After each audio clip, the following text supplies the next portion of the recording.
Welcome back everybody to Close Encounters number 6. This one is number 6 in a series of my music production tutorials, and this one's all about something called the Abbey Road Trick, or the Abbey Road Reverb Trick. Now this is a sort of famous effect, but I wanted to mention it because since I've discovered it, I absolutely use it on everything I do. It's so useful, and it's one of those things that I wish I'd known right from the start, but only sort of picked up maybe a few years ago. Now there's a million videos on this on YouTube, but I felt I wanted to mention it in this series because then you haven't got to go searching around for it. So here we go with the Abbey Road Reverb Trick. Okay, so what we've got, in the last video we set up a send effect. On vocal, we've got a reverb and a delay. So the reverb is the one we want to, let's mute the delay. The reverb is what we want to concentrate on. So what I'm going to do, I'm going to get the interface up for the reverb a minute, and just recap where we are with it. Okay, so we've muted the delay so we can just hear the reverb. Let's have a listen. Now what I'm going to do, I'm going to, just mainly for demonstration purposes, I'm going to totally give it too much reverb so you can hear the reverb properly. Okay. Now what the Abbey Road Reverb Trick is, let's get the channel right. This is the actual the effects channel with the reverb on it. What the Abbey Road Trick is they EQ after the reverb, and then they cut out some of the bottom end of the reverb and some of the top end. Now what this does in context of the whole mix is makes the reverb less muddy and makes it poke through a little bit more so you can hear it better. And there's sort of some rules about it, or a generalization rule really. So we're going to use our old friend, the FabFilter Q3, Pro Q3. Now bear in mind this EQ now is inserted in it's inserted in the actual effects channel itself. So we've got the reverb first, and now we've got the EQ. Now you can do this as a rule. You do your cut, and I would type it in if I were you. You can double click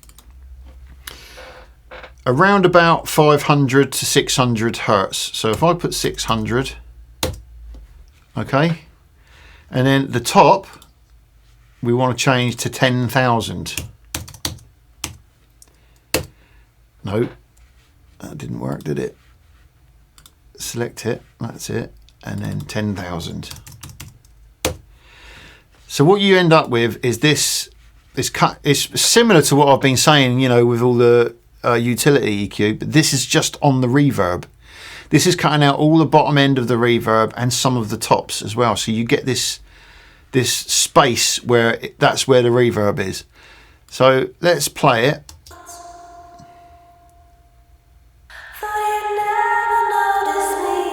That's bypassed. Did you notice all that bottom end come in?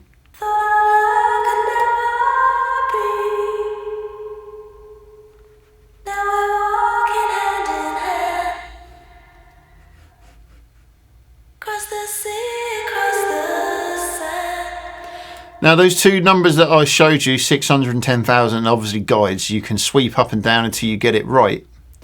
But what I would do is, before you start sweeping it, play it in context of the track. Now obviously the reverb, I've turned it up way too far so you could hear it, but now we're walking hand in hand,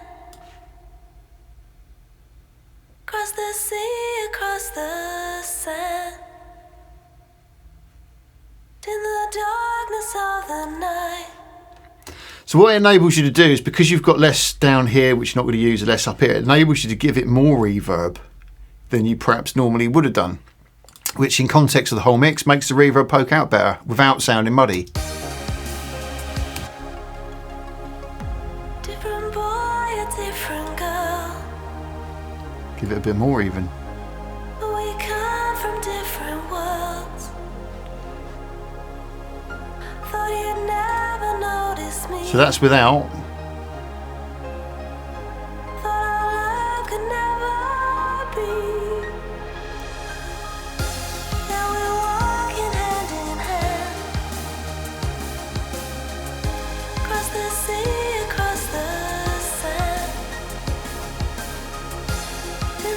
So that works with reverb. It also works with delays and things like that as well. Now, if you look at our delay, this is just the Steinberg one that comes with Cubase. It's already got a low and high pass filter in it, so you could actually not bother with this one with the Pro Q3, although it give you more control. But it'd be the same here. You type in 600 and then 10,000, and that would give you the same kind of effect. Just obviously no graphical sort of reference. But so yeah, that's the Abbey Road reverb trick, or the Abbey Road trick. Try it yourselves, and you should get some cleaner results with your reverbs, especially on vocals. When it all comes in and all the tracks playing, it's just another sort of way of getting rid of that low end or low mid sort of mud that can really mess your mixes up. So I hope they found that helpful. If you did, leave a comment in the comments down below. Also, if you've got any questions, leave them down there as well. If you haven't already, subscribe to the channel and hit the notification bell so you get notified every time I upload new content. Thanks for listening, and I'll catch you all later. Peace.